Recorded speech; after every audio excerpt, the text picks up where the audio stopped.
In the dim light of a weaver's cottage, a shuttle flew back and forth, a dance of thread and wood orchestrated by human hands. This was the rhythm of life, a pace set by the sun and the seasons. For centuries, this was how the world was made. A single artisan, a master of their craft, would pour their life into a creation, from the first cut to the final stitch. Time was personal, measured in the patient work of hands and the slow turning of days. It was a world of skill, of quiet dedication. But it was also a world on the brink of a seismic shift. Unseen forces were gathering, a storm of ingenuity and ambition that would not just change how things were made, but would fundamentally rewrite the human experience of time itself. The cottage loom, a symbol of an entire era, was about to be silenced by the roar of a new age, an age of iron, steam, and relentless mechanical rhythm. It began not with a thunderclap, but with a simple, ingenious spark. The spark was a flying shuttle. In 1733, John Kay, a humble weaver, invented a device that allowed a single person to weave wider fabrics, effectively doubling their output. It was a small change, a clever tweak, but it lit a fuse. Suddenly, weavers were working faster than spinners could supply them with thread. The demand for yarn skyrocketed, creating a bottleneck that cried out for a solution. The challenge was thrown down, and inventors across England rose to meet it. James Hargreaves answered with his spinning jenny, a machine that could spin multiple spools of thread at once, operated by just one person. It was a marvel, but it still relied on human muscle.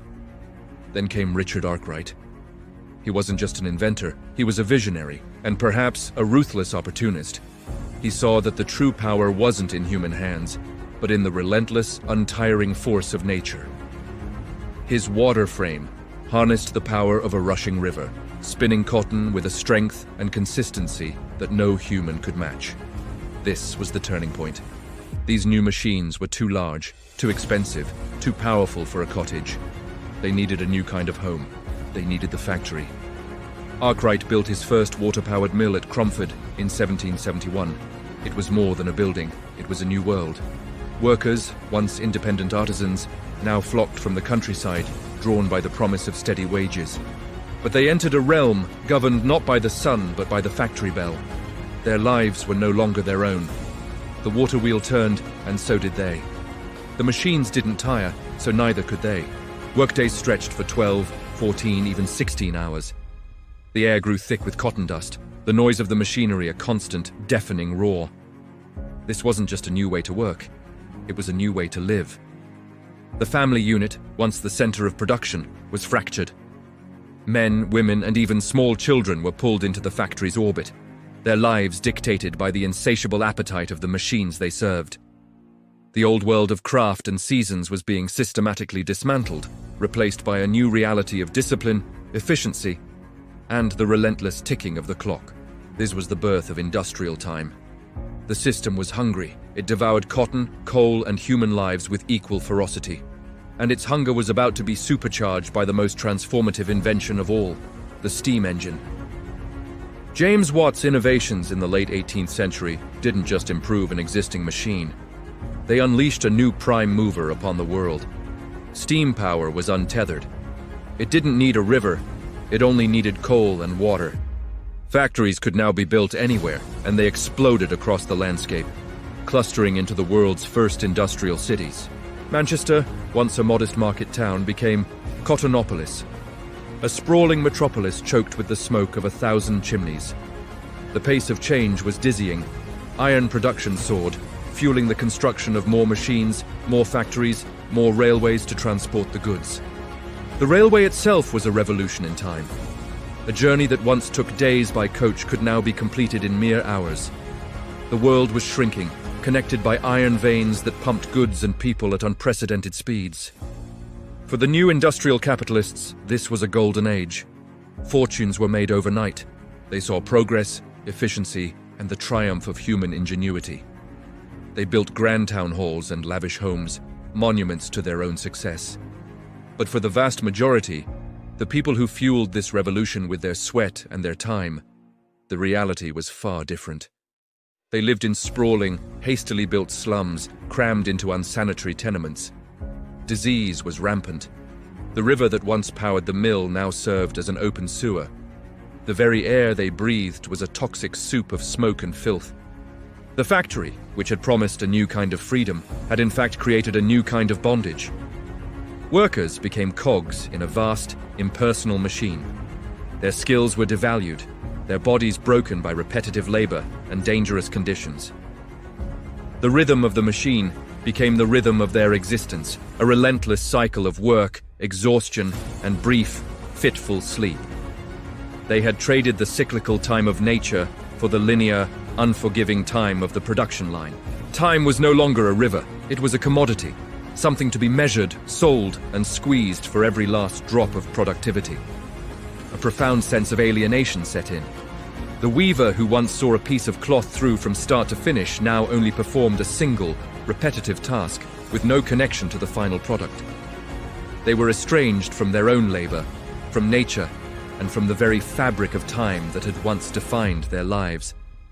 But the human spirit is not a machine. It bends, but it does not easily break. From the depths of the dark, satanic mills, a new consciousness began to emerge. Workers started to see themselves not as isolated individuals, but as a class, bound together by shared hardship. They began to organize. They formed unions, demanding better wages, safer conditions, and most fundamentally, control over their own time. The fight for the 10-hour day, and later the 8-hour day, was a battle for the soul of the industrial age. It was a declaration that human life was more than just a factor of production. It was a struggle to reclaim time for rest, for family, for leisure, for life itself. Thinkers and writers like Charles Dickens chronicled the human cost of this new world, while reformers fought for legislation to protect the most vulnerable, especially the children whose lives were being consumed by the factories. This was the great paradox of the factory system. It created immense wealth and technological marvels, but it also created unprecedented poverty and human misery. It connected the world like never before, but it alienated people from their own work and their own lives. It was an engine of progress, but its fuel was human time, and it burned through it with a terrifying efficiency. Today we live in the world the factory made. The assembly line, perfected by figures like Henry Ford, is the direct descendant of Arkwright's mill. The concept of the 9-to-5 workday, the weekend, the very idea of a job as a distinct part of life separate from the home, these are all inventions of the industrial age. Our modern world runs on factory time. We see its echoes in our digital assembly lines, in the gig economy's relentless demand for availability, in the constant pressure to be productive, to optimize, to be efficient. The language of the factory has infiltrated our entire culture. We manage our time, we streamline our lives, we seek a better work-life balance, a phrase that would have been meaningless to our pre-industrial ancestors. The questions raised in the soot-blackened cities of 19th century Britain are still the questions we grapple with today. What is the proper relationship between humanity and technology? How do we harness the incredible power of our creations without becoming enslaved by them?